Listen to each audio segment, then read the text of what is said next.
This psalm highlights the pain of self-righteousness and the joy and freedom of confession and repentance.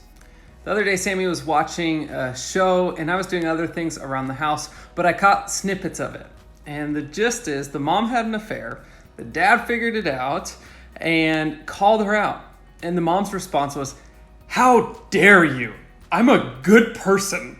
I gave up my career to have your children." It was all very dramatic. And I thought, wow, I'm glad she's not my mom.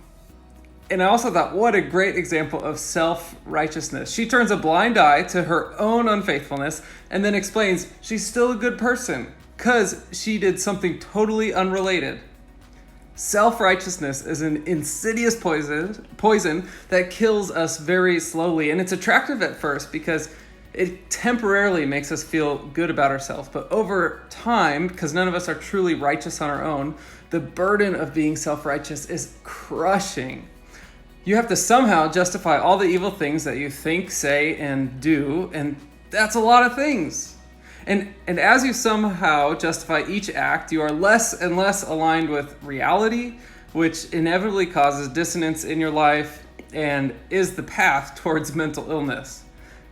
And we see this burden of self-righteousness described in verse 3. David says, "For when I kept silent," that means when he's ignoring and justifying his sin, when he wouldn't talk with God, when he wouldn't confess his sin, he says, "My bones wasted away through my groaning all day long. For day and night, your hand was heavy upon me. My strength was dried up as by the heat of summer." Notice that David actually attributes the pain and burden of self-righteousness as coming from God's own hand. Which is interesting. It's a gift from God to help us turn back to him, which is exactly what he does in verse 5. "I acknowledged my sin to you, and I did not cover my iniquity.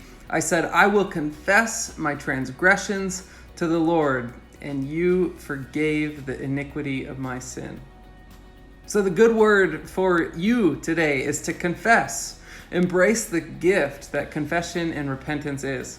We get to be washed clean in God's shower of grace. Rejoice. You don't have to carry the soul-crushing burden of being a good person.